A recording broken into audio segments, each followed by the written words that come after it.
For years, Caryn Chandler was setting a trap to ruin Amy Roloff. What she didn't know is that Amy was building a cage around that trap the entire time. The hunter is about to become the prey.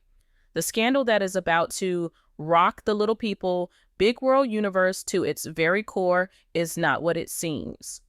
We are on the verge of witnessing one of the most calculated, long game corporate takedowns in reality television history, a story of betrayal, manipulation, and a quiet mastermind who has been playing chess while everyone else was playing checkers. The headlines you are about to see will be shocking, but the truth behind them, the exclusive inside story we have pieced together, is even more explosive. What you are about to hear is a story of a frame-up so elaborate it took a decade to build. If you believe in justice and you want to see the full, unvarnished truth come to light, do me a favor right now. Take 1 second to hit that like button, subscribe to LPBW Update, and ring the notification bell. You are not going to want to miss a single second of how this story unfolds, and your support helps us bring these exclusive insider reports directly to you. The story broke on a Tuesday morning in late October 2025. It was a coordinated surgical strike. A prominent online tabloid known for its splashy headlines and insider sources published a bombshell report with the headline, "Charity Queen's Dirty Secret. Amy Roloff's foundation funneled millions to personal luxuries." The article was brutal. It included what appeared to be scanned copies of financial records, invoices, and bank transfer statements. The documents, leaked by a supposed whistleblower deeply concerned about the foundation's integrity, painted a damning picture. They appeared to show funds from the Amy Roloff Foundation, an organization dedicated to helping children with dwarfism, being systematically diverted over a period of several years. The details were salacious and specific. There was an invoice for a $75,000 kitchen remodel for Amy's personal home, coded as Community Outreach Center upgrades. There were records of first-class flights to Europe for Amy and Chris, categorized as international charity conferences. There were payments to high-end designer boutiques disguised as promotional materials and event attire. The paper trail was extensive, detailed, and, to the untrained eye, utterly convincing. It suggested a pattern of egregious, long-term embezzlement, a betrayal of the highest order. Amy, the beloved matriarch, the champion of charitable causes, was being portrayed as a hypocrite and a thief, stealing from the very community she claimed to serve. The public reaction was immediate and ferocious. Social media exploded. Fans who had followed Amy for decades expressed their shock and heartbreak. Critics who had always viewed her with suspicion felt vindicated, flooding comment sections with, "I knew it all along." The story was picked up by mainstream news outlets who, while using more cautious language, reported on the serious allegations and the leaked documents that had cast a dark shadow over the Roloff family legacy. The foundation's website crashed from the traffic. Donors began publicly demanding their money back. It was a public relations nightmare, a character assassination executed with stunning precision. Through it all, Caryn Chandler and Matt Roloff played their parts to perfection. They released a joint statement expressing how deeply saddened and concerned they were by the news. In a carefully orchestrated paparazzi ambush outside the farm, a somber-looking Caryn told a reporter, "We are just hoping this is all a terrible misunderstanding. The foundation's work is so important. We are praying for everyone involved, especially the children." It was a masterclass in feigned sympathy, positioning herself as the steady, responsible new matriarch. Worried about the family's crumbling reputation, she was the picture of grace under pressure, the very image of the legacy she so desperately wanted to build for herself. But what the public, the media, and Caryn Chandler herself didn't know was that this was not a misunderstanding, it was a trap, and Amy Roloff was the one holding the key. To understand the depth of this story, we have to go back not just a few days, but nearly a decade. Our sources, who have provided exclusive insight into the long, simmering tensions within the family, describe a rivalry that has been festering for years. This wasn't just about personal feelings, it was a battle for control. Control of the family narrative, control of the public perception, and ultimately, control of the Roloff legacy. Caryn, as the new woman in Matt's life, has allegedly been engaged in a quiet, 10-year campaign to undermine Amy's credibility. This campaign, which we are calling the foundational lie, was built on a simple but effective premise: to paint Amy as flighty, emotional, and, most importantly, financially irresponsible. It started with small things: a comment on the show about Amy's disorganized bookkeeping, a concerned remark to a mutual friend about Amy's spending habits. These were seeds of doubt, planted carefully and consistently over the years. According to insiders, Caryn saw Amy's philanthropic success not as a family achievement, but as a direct threat to her own standing. Amy's foundation was Amy's power, her connection to the community, her independent legacy. And Caryn, in her quest to establish herself as the new matriarch, allegedly decided that legacy had to be dismantled.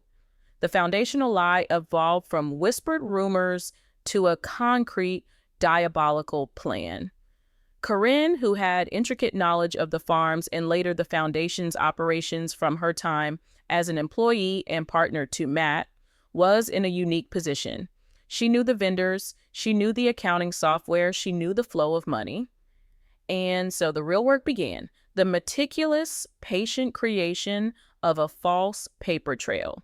It started with small doctored records, a ghost invoice here, a slightly altered line item there. These were small enough to go unnoticed in a day-to-day audit, but would, over time, create a mountain of false evidence. She allegedly created fake invoices from real contractors, using their letterhead, but changing the service description and directing a corresponding small payment from a foundation account into a complex series of transfers. She learned how to mimic signatures, how to backdate documents, and how to create a digital footprint that looked on the surface entirely legitimate. The tabloid leak was meant to be the final, devastating blow, the culmination of a decade of silent, patient work. Caryn had built a narrative, brick by brick, lie by lie, and now she had presented it to the world, gift-wrapped for maximum destruction. She sat back, watching the firestorm she had created, believing her victory was absolute. She had framed Amy so perfectly, so completely, that there was surely no way out. The hunter had cornered her prey. But Amy Roloff is no one's prey. While the world was reacting to the scandal, Amy was silent. Her legal team issued a brief no comment, which only fueled the media frenzy. But behind the scenes, there was no panic. There was only quiet, cold, and calculated preparation. Because Amy had known, not for a day, not for a week, but for almost 10 years. She had been watching the trap being built around her, and all the while, she had been constructing a steel cage around that trap. It began with a tiny discrepancy, a loose thread that only Amy, with her intimate knowledge of her own foundation, would have noticed. It was a check for a few $100s to a vendor for event setup, but Amy knew she had handled that setup herself with volunteers. It was a small thing, easily dismissed as a clerical error, but it nagged at her. Her gut told her something was wrong. A few months later, another small anomaly, and then another. These were financial whispers, so faint that anyone else would have missed them. But Amy was listening. Instead of confronting Caryn, which would have resulted in a messy, inconclusive, he said, she said battle, Amy made a decision that would define the next decade of her life. She decided to play the long game. She quietly, using her own personal funds, hired one of the best forensic accountants in the Pacific Northwest. Let's call him Mr. Harrison, to protect his identity. In their first meeting in a discreet office far from the farm, Amy laid out her suspicions. She wasn't emotional, she was methodical. She told him, "I think someone is stealing from my foundation and trying to make it look like I'm the one doing it. I don't want to stop them. I want you to watch them." Mr. Harrison was taken aback. In his line of work, the goal was always to stop the bleeding, to identify the fraud, and put an end to it immediately. Amy's request was unheard of. She wanted to allow the fraud to continue, to grow, to become a full-blown criminal conspiracy, all while they secretly documented every single move. Her reasoning was chillingly brilliant. She knew that exposing Caryn early would be her word against Caryn's. Caryn would play the victim, claim it was a misunderstanding, and use the incident to further the narrative of Amy being confused and irresponsible. Amy knew she needed more than suspicion. She needed an ironclad, undeniable, overwhelming case. She needed proof so absolute that it would not just exonerate her, but would entomb Caryn in her own web of lies. And so the secret project began. Amy and Mr. Harrison created a shadow accounting system. For every falsified document Caryn created, they secured the original real document. For every fraudulent transfer Caryn initiated, they traced its path. They worked in secret, often late at night after Amy's family was asleep, poring over bank statements, IP logs, and financial records. This quiet, painstaking work became Amy's secret obsession. She was living a double life. In public, she was the reality star, the mother, the charity head. In private, she was a counterintelligence agent building a case against her own family member. The centerpiece of this secret investigation was a simple, unassuming 3-ring binder. On the spine, a small label was printed with just 2 words, "The Trap." Inside this binder was the story of Caryn's decade-long deception. Each page was divided down the middle. On the left side was a printout of one of Caryn's fabricated documents, a fake invoice, a doctored bank statement. On the right side, in a plastic sleeve, was the corresponding real document, showing where the money actually went. The left side showed a payment for Amy's European vacation. The right side showed the real transaction, a grant to a German clinic specializing in prosthetic limbs for children. The left side showed an invoice for a designer wardrobe. The right side showed the real payment for a bulk order of crutches for a local children's hospital. Page after page, the binder grew thicker, a monument to Caryn's greed and Amy's incredible patience. It was a side-by-side comparison of truth and fiction, a visual representation of the entire frame job. But Amy and her team knew that even this might not be enough. They needed to find where the money was going. Caryn was clever. She wasn't just moving money into a simple checking account. She had created a financial labyrinth, a series of shell companies and pass-through accounts designed to make the money disappear. Mr. Harrison, the forensic accountant, spent years untangling this web. He followed the digital breadcrumbs from Oregon to Delaware through a series of anonymous LLCs until he finally found the end of the line. A single, heavily encrypted offshore account in the Cayman Islands. The account was held by a shell corporation named Project Blue Harbor, LLC. For a long time, this was a dead end. The Cayman Islands' strict banking secrecy laws made it nearly impossible to find out who the ultimate beneficiary was. It was a financial fortress, but Amy's legal team was persistent. They leveraged international banking treaties and spent a small fortune on legal retainers in the Caymans. They found a small procedural loophole, a reporting requirement the bank had narrowly failed to meet. It was just enough leverage. After months of intense legal pressure, they secured something that was considered impossible: a court-ordered, video-recorded deposition with the bank manager who had set up the Project Blue Harbor account. This deposition was the final devastating piece of the puzzle. In the crystal clear high-definition video, the bank manager, a man named Jean-Pierre Dubois, is shown a series of photographs. When he is shown a photo of Caryn Chandler, he points without hesitation. Her, he says in a calm French Caribbean accent. She is the one, the sole signatory and ultimate beneficial owner of the Project Blue Harbor account. She came to us in 2016. She said she was setting up a trust for her family's future. The legal team had their smoking gun. They had followed the money from Amy's foundation through Caryn's maze of lies, directly into an account that Caryn, and only Caryn, controlled. While Amy was building this mountain of evidence, the first cracks in Caryn's public story began to appear, not from Amy, but from the diligent work of online sleuths. A few sharp-eyed fans with accounting backgrounds started dissecting the leaked documents published by the tabloid.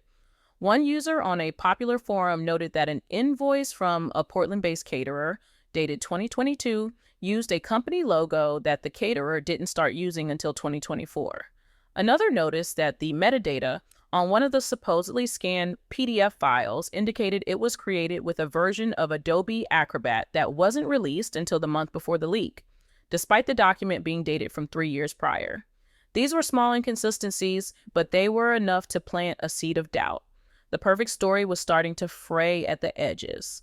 Just as the public narrative began to teeter, Amy's team received an unexpected gift, a betrayal from within Caryn's own camp. It turns out Caryn had not created all the fake documents herself. For the more complex forgeries, she had hired a freelance graphic designer and accountant, a man we'll call Mr. Evans. Evans was a skilled but desperate man in deep financial trouble, and Caryn had paid him handsomely in cash for his discretion. He had created the more convincing invoices, the ones that looked almost perfect. When the story broke and became a national scandal, Evans panicked. He saw the news reports talking about a potential federal investigation. He realized he wasn't just a freelancer, he was a co-conspirator in a multi-million-dollar fraud. His fear of going to prison far outweighed his loyalty to Caryn. In a desperate act of self-preservation, he contacted the law firm that he knew was representing Amy Roloff. He told them everything. He wanted to make a deal. What he provided was the nail in Caryn's coffin. He gave Amy's legal team a sworn affidavit detailing every single document he had fabricated on Caryn's orders. But more importantly, he had saved the emails. He turned over a hard drive containing every email exchange he ever had with Caryn Chandler. The emails were explicit and damning. One message from Caryn read, "We need another invoice from the events company. Make this one for $42,000 for gala staging, but make it look like it's for Amy's new patio, not the foundation fundraiser." Another, even more shocking email gave a direct instruction. "I need you to take the attached wire confirmation for the hospital donation and change the recipient account number to this one." The account number she provided was the routing number for the first shell company in the chain that led to the Cayman Islands. It was a confession in Caryn's own words. She had not only instructed the forgeries, but she had also personally directed the stolen funds. The internal betrayal was complete. Caryn's carefully constructed plan, a decade in the making, was now a house of cards in a hurricane. With the accountant's affidavit, the bank manager's deposition, and the meticulously compiled trap ledger, Amy Roloff was finally ready. She had allowed the attack to happen. She had endured the public humiliation, the accusations, the heartbreak from her fans. She had absorbed the full force of Caryn's blow. Now it was her turn to strike back. Her legal team contacted the district attorney's office. They didn't call to complain or to deny the allegations. They requested an immediate in-person meeting. They told the DA's chief of staff, "We have exculpatory evidence regarding the allegations against Miss Amy Roloff. We also have evidence of a multi-year, multi-state wire fraud and money laundering scheme perpetrated against her and her foundation." The day of the tabloid leak was Tuesday. By Friday afternoon, 3 days after the world believed Amy Roloff's career was over, her lead attorney, accompanied by Mr. Harrison, walked into the Multnomah County District Attorney's office. They weren't carrying a briefcase. They were rolling in a dolly with 3 heavy banker's boxes. Inside those boxes was the culmination of Amy's 10-year secret war, the trap ledger, the forensic accounting report tracing every single dollar, the sworn affidavit from Caryn's own accountant, a hard drive with copies of all the incriminating emails, and a tablet queued up and ready to play the video deposition of a bank manager in the Cayman Islands, unequivocally identifying Caryn Chandler as the architect of the entire scheme. Amy had not called a press conference to tearfully deny the allegations. She had not gone on social media to plead her case. She had gone directly to the authorities with a case so complete, so thoroughly documented, that it left no room for doubt or interpretation. She had presented the DA's office with a gift-wrapped federal case. The trap Caryn had set for Amy had snapped shut, but the jaws were clamped firmly around Caryn herself. The public thought they were watching the end of Amy Roloff's story. They had no idea they were about to witness the beginning of Caryn Chandler's spectacular and very public downfall. The initial inquiry into Amy Roloff was about to be dropped, and in its place, a massive criminal investigation was about to be launched, targeting the new matriarch of Roloff Farms. The hunter had officially become the prey. The scene inside the Multnomah County District Attorney's office on that Friday afternoon was, according to sources with knowledge of the meeting, one of stunned silence followed by frenetic energy. The chief prosecutor assigned to the White Collar Crimes Division, a seasoned veteran used to dealing with complex financial fraud, reportedly cleared his schedule for the rest of the day within 10 minutes of Amy's team opening the first banker's box. What they had brought was not a defense. It was a prosecution. It was a case so thoroughly and meticulously prepared that it was, in legal terms, a slam dunk. The prosecutors and their investigators spent the next several hours poring over the trap ledger. They watched as Amy's lawyer played the video deposition from the Cayman Islands bank manager on a large conference room monitor. They saw the side-by-side comparisons of Caryn's forgeries and the real documents. They read the sworn affidavit from Caryn's own hired accountant, a confession that laid bare the entire conspiracy. And they scrolled through the email chains where Caryn, in her own words, had directed the fraud down to the very last cent. A source inside the DA's office allegedly described the mood as electric. One junior prosecutor was overheard saying, "In 20 years, I've never seen a victim hand us a case this complete. She did our job for us. She did the FBI's job for them." The initial inquiry into Amy Roloff, which had been fast-tracked due to the high-profile nature of the case, was unceremoniously closed. It was replaced by a new file, a thick one, with the name Caryn Chandler on the tab. The investigation immediately escalated. The evidence of wire fraud and moving stolen funds across state and international lines meant this was no longer just a state matter. By late Friday evening, the district attorney's office had officially looped in the United States Attorney's Office and the Portland field office of the FBI. A joint task force was being formed. Over one weekend, Caryn Chandler had gone from being the sympathetic matriarch to the primary target of a federal criminal investigation. While the wheels of justice were turning with terrifying speed, Caryn Chandler was living in a state of blissful victory. That weekend, she and Matt reportedly hosted a small private dinner party at the farm. To their guests, Caryn was the picture of stoic grace. She spoke of the terrible situation with Amy, expressing her hope that the family could heal from this. She was basking in the glow of her apparent triumph, completely unaware of the storm gathering just over the horizon. She believed she had won. She had destroyed her rival, cemented her place, and seized control of the narrative. The decade of lies had finally paid off. Meanwhile, Amy Roloff spent the weekend in quiet seclusion with Chris. She didn't answer calls from the press. She didn't engage with the firestorm on social media. She had done her part. For 10 years, she had carried the weight of this secret, patiently gathering the evidence, enduring the subtle digs and the outright manipulations. Now, she had handed that weight over to the justice system. She had lit the fuse, and she was simply waiting for the explosion.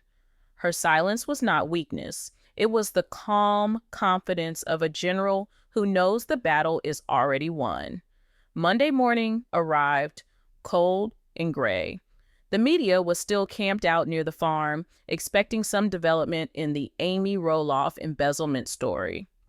At precisely 9:06 a.m. Pacific Time, the Multnomah County District Attorney's Office sent out a press advisory. There would be a major press conference at 11 o'clock a.m. regarding the Roloff Foundation investigation. The media world went into a frenzy. This was it. The DA was about to announce charges against Amy. Reporters scrambled, live trucks raised their masks, and news anchors prepared to go live with the breaking news of Amy Roloff's indictment. In her home on the farm, Caryn Chandler turned on the television, a triumphant smile likely playing on her lips. She was about to watch the final public humiliation of Amy Roloff. She had Matt by her side, the two of them ready to witness the end of an era. At 11 o'clock a.m., sharp District Attorney Michael Vance, a stern-faced man with a reputation for being tough on financial crime, stepped up to the podium. The room was packed, the clicking of cameras a constant roar. He began without pleasantries. Good morning. On Friday, my office was presented with a comprehensive body of evidence regarding the recent allegations of embezzlement at the Amy Roloff Foundation. We, along with our federal partners, have worked around the clock this weekend to verify this evidence. I am here today to announce our findings. He paused, letting the tension in the room build. Effective immediately, all inquiries into Miss Amy Roloff have been concluded. The evidence presented to us has proven conclusively and beyond any doubt that Ms. Roloff was not a perpetrator of any financial misdeeds. In fact, she was the target of a sophisticated, long-term, and malicious scheme to defraud her foundation and destroy her reputation. Ms. Roloff is, in this matter, a victim, and she has our full apology for the public scrutiny she has had to endure. A wave of shock rippled through the press corps. This was not the announcement they were expecting. In her living room, Caryn's smile must have frozen on her face. What was he saying? The DA wasn't finished. He adjusted his glasses and his voice took on a harder edge. While the investigation into Ms. Roloff is closed, I am here to announce the opening of a major criminal investigation into another individual. As of this morning, our office, in conjunction with the FBI and the U.S. Attorney's Office, is investigating Ms. Caryn Chandler for multiple potential felonies. He let the name hang in the air. The room erupted. Shouts of, "What?" and "Can you repeat that?" filled the air. The DA held up a hand for silence. The investigation into Ms. Chandler includes, but is not limited to, multiple counts of federal wire fraud, money laundering, conspiracy to commit fraud, and aggravated identity theft. The evidence suggests a deliberate and systematic effort spanning nearly a decade to siphon funds from a charitable organization into offshore accounts controlled solely by Ms. Chandler. The evidence also indicates a concerted effort to fabricate financial documents with the express purpose of framing Ms. Roloff for these crimes. The television cameras zoomed in on the DA's grim face. In her living room, Caryn's world was collapsing in real time on live television. The blood drained from her face. Matt, sitting beside her, was reportedly in a state of utter shock, his jaw slack, unable to process what he was hearing. The hunter, who had been watching the news to see her trophy confirmed, had just heard the gunshot and realized the bullet was meant for her. The DA concluded his statement. This is now an active and ongoing federal criminal investigation. We will have no further comment at this time. He turned and walked away from the podium, leaving a scene of absolute chaos behind him. The aftermath was immediate and cataclysmic. Caryn's phone began to ring incessantly, but she was in no condition to answer. Our sources describe a scene of pure pandemonium inside Matt and Caryn's house. Caryn, her composure shattered, allegedly erupted into a tirade of denial and rage. She accused the DA of lying. She accused Amy of witchcraft, of setting her up with false evidence. She was spiraling. The cool, calculating mask she had worn for a decade, melting away to reveal raw, terrified panic. Matt, on the other hand, was a ghost. The news had blindsided him. For years, Caryn had been feeding him the narrative of Amy's financial incompetence. He had believed it, or at least had found it convenient to believe it. It fit his own narrative, his own reasons for the divorce, his own justification for his new life with Caryn. Now, he was faced with the horrifying possibility that the woman he loved, the woman he had built a life with, was a master manipulator and a federal criminal. Was he just a fool, or was he something worse? Was his willful blindness a form of complicity? These questions were now exploding in his mind. His entire reality had been a lie, and the woman he had trusted had not only betrayed Amy, but she had betrayed him, using him and his farm as cover for her crimes. The reaction from the Roloff children was a mixture of shock and, for some, a sad, bitter vindication. Zach and Tori, who had been publicly distant from Matt and Caryn for years, were reportedly horrified but not entirely surprised.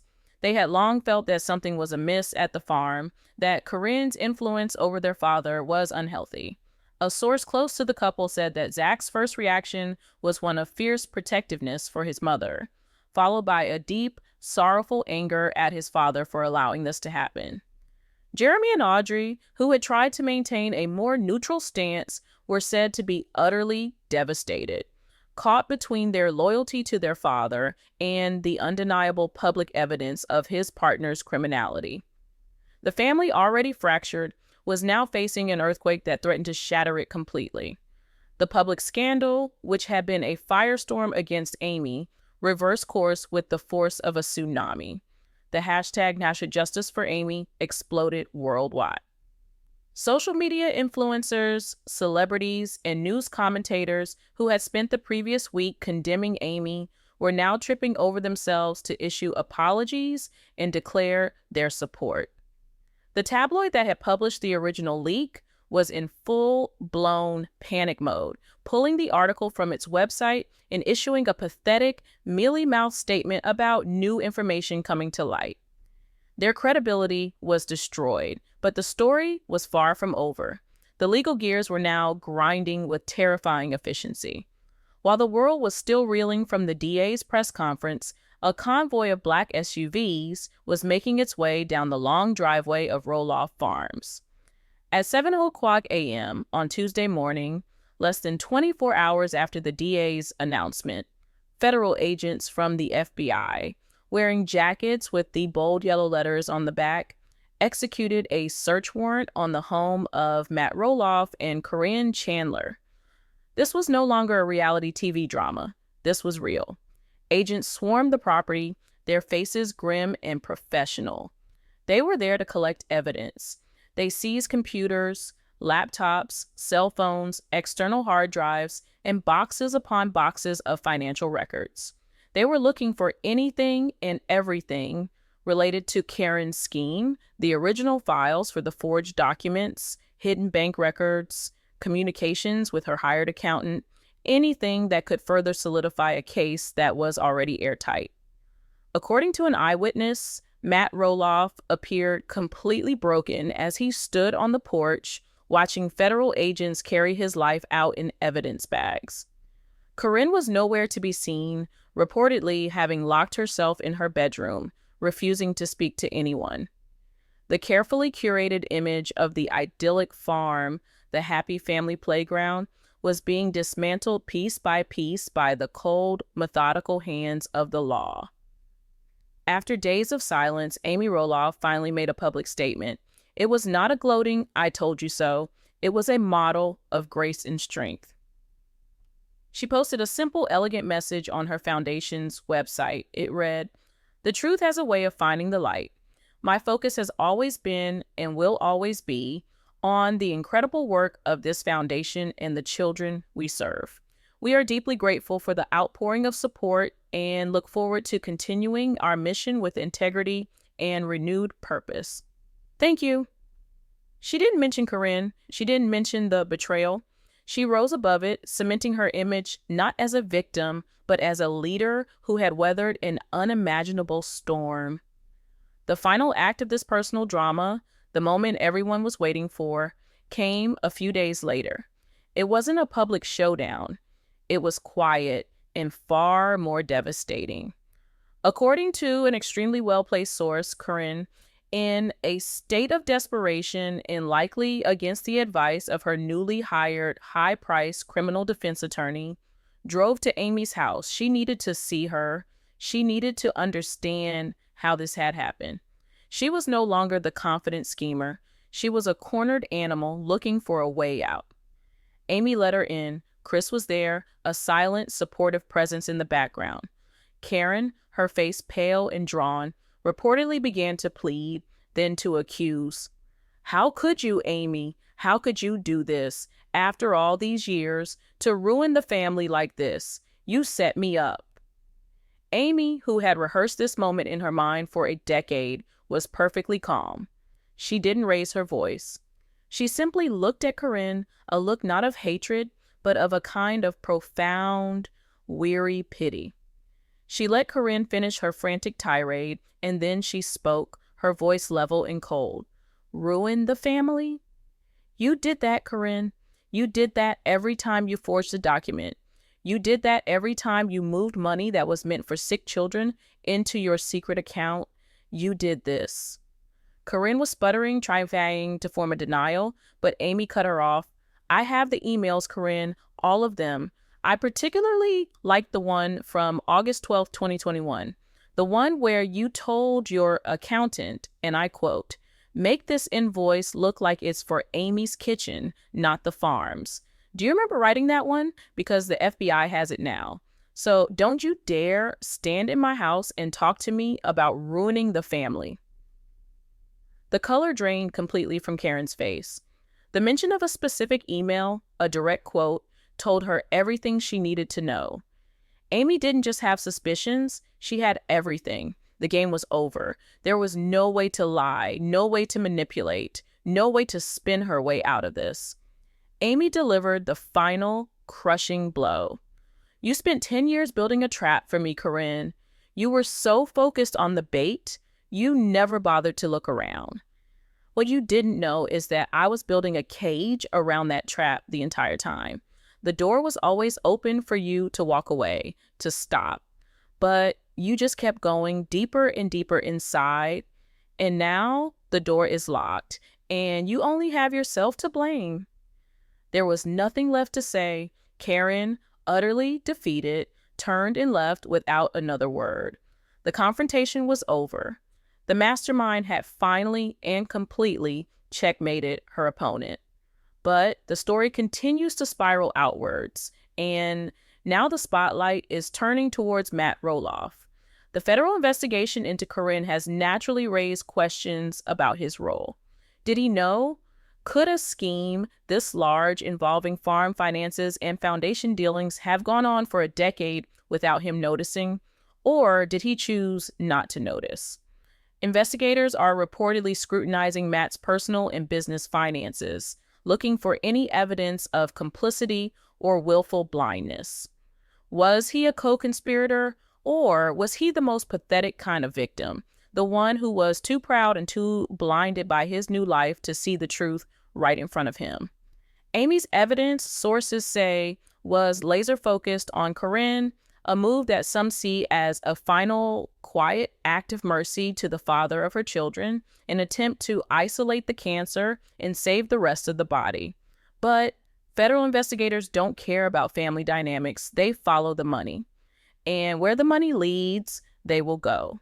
The possibility of Matt Roloff himself being indicted remains a very real and terrifying threat to what's left of the Roloff legacy. The farm, the family, the future, it's all hanging in the balance. Amy played chess while Caryn played checkers. Her decade-long strategy of allowing the fraud to continue was a monumental gamble. She risked her reputation, her foundation, and years of her life on the belief that the only way to beat a liar is to let them bury themselves in their own lies. Was she right? Was her strategy a stroke of brilliant, patient genius? Or was it a reckless act that put the charitable funds she swore to protect at unacceptable risk for far too long? The outcome is clear, but the ethics are endlessly debatable. Let me know what you think in the comments. Was Amy's long game a brilliant masterstroke or a reckless gamble? And who do you think is next to fall in this incredible saga? Don't forget to like this video, subscribe to LPW Update, and ring that bell, because our sources tell us there are more shocking revelations to come, and you won't want to miss a single one.